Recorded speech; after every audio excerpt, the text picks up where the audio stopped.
Most people go through life and they do not pay attention. Governments make money. All of us take money from somebody else or a business or a government. We take money from other things. So the easiest way to learn how to get good at taking money is to pay attention to every time someone takes money from you. Welcome to Money Attitude. There are 3 keys, I believe, to making money. First one's perspicacity. So next time you buy a coffee, don't just buy the coffee and drink it and think nothing of it like every brokey. Don't do that. Say, okay, why am I buying this coffee? Okay, I want a coffee. All right. Why am I buying here? Well, this is on my way to work. Is there any competition around? Do I also want breakfast? Do they sell breakfast? No, they don't sell breakfast. They could probably make some more money if they're selling breakfast.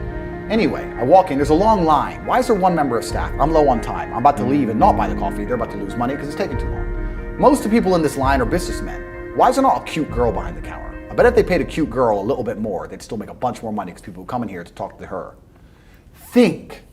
And then what you'll do is, as you go through life, every time you spend money, is you'll realize the problem is not how to make money. The problem is how much time you have, because there's endless business ideas. There's endless ideas.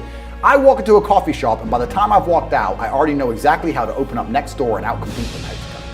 I already have worked out how much is the rent, where are they fucking up, what are they not selling that they should be selling, what are they doing good, what are they doing bad, this chair is too hard, I'll wreck them.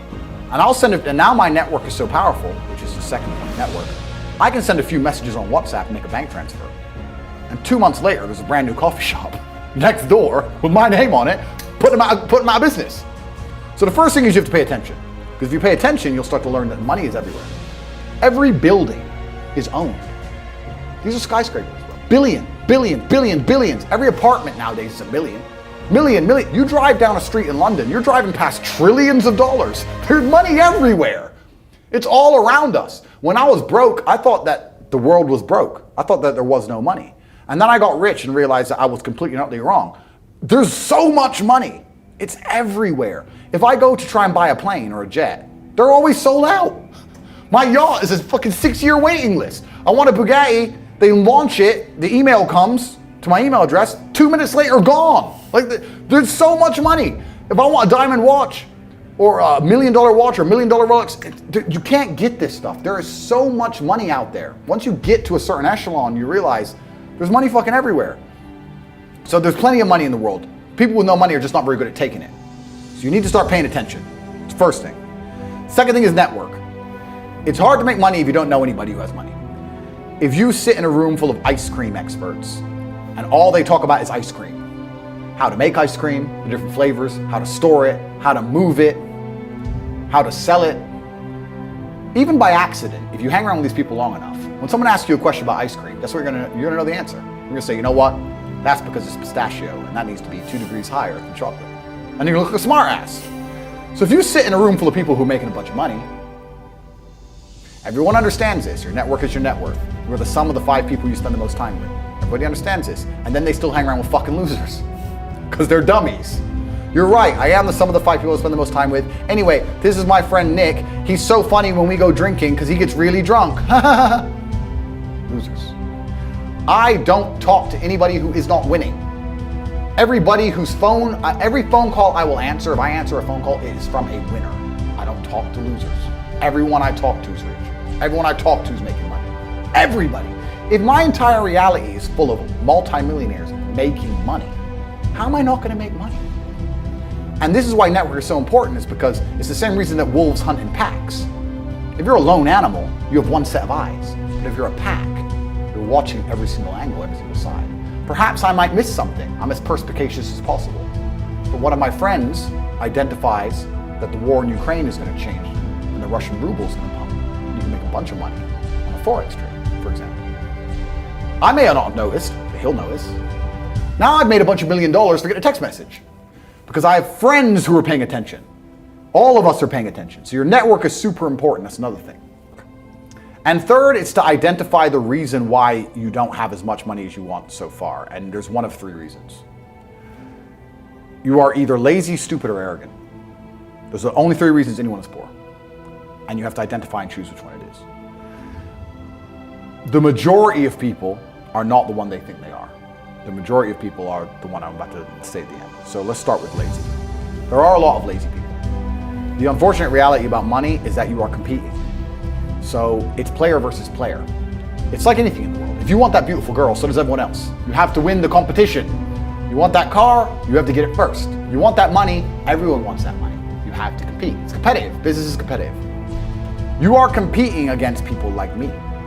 You're competing against people like the people in my network. You're competing about people who only talk about money, who understand money very well, who operate in jurisdictions all around the planet, who are extremely well connected, who know things before you know them, who have mass influence and mass power and mass resource. You're competing against me. This is what you must understand. You're not waking up going, I want to make some money. You're competing against people like me. You're competing against billionaires. You're competing against hedge funds. How did these hedge funds keep growing? Where are they getting that money from? From the brokies. They're robbing you. They're robbing all the poor people from the pension fund, dummy. That's where they get it from. This is who you're competing against. So the competition is absolutely and utterly fierce. Understanding that you're a man with a small pistol up against a mighty army, if you want to add a little bit of laziness on top, you're fucked. So when I say people are lazy, they go, I'm not lazy, I work hard every day. You work 8 hours a day? You work eight? The fuck? If I'm awake, I'm working. I'll be driving my Bugatti Chiron through Dubai, working. I'm texting at the same fucking time. I don't take a second off. I don't take a minute off. I don't relax. I don't rest. I don't stop. I don't chill. None. Ever. I'm either asleep or at work. That's it. Second I wake up, I check my phone, I begin working. I go to the gym in between sets, I am working. I'm online working the entire fucking day until the second I go to sleep, I am at work. That is all I do. And you are at home competing against me and you want to watch a movie tonight and then say you're not lazy. You're fucking lazy and you're gonna lose forever. That's laziness. Next is stupid. I don't think many people are actually too stupid to be rich. You can be below average IQ and still get very rich. A very small percentage of people are too dumb to be rich. The slave minds, they'll never be rich because the matrix tries to keep you poor because when you're poor, you can't think, like we talked about earlier. So everything the media tells you is designed to make you poor. They want you broke and struggling because if you rely on the government for food stamps, then you can't argue with the government, can you? So that's what they want. That's why it's all a scam. Do your GCSEs, do your A-levels, get in debt, go to uni, get out, get a shit job, get a mortgage. Don't worry, when you've paid that mortgage off when you're 61, then you'll have enough money to go to Spain for holiday. Then your pension comes. Oh, government doesn't have the pension money anymore. Funny enough, hedge fund stole it. And then you wake up one day and go, whoa, I just got fucked. So the whole scam, the whole story is a lie because they want you broke. They don't want you rich. If you're rich, you won't listen to them. So all of it's a fucking lie. And intrinsically, we all know this, right? But the majority, the main reason most people are broke is because they are arrogant. I will sit here and say all the things I've said. I will do this, take time out of my life for free. Somebody at home will watch and digest it for free. They will agree with the things that are being said or at least be entertained enough to continue to watch. And then I'll say, I'll teach you how to make money online. CobraTake.com, you can join the real world. And they'll sit there and go, nah, I'll do it myself. They're arrogant. They have these egos from fuck knows where because they didn't earn it. And they're just too arrogant to listen to anybody.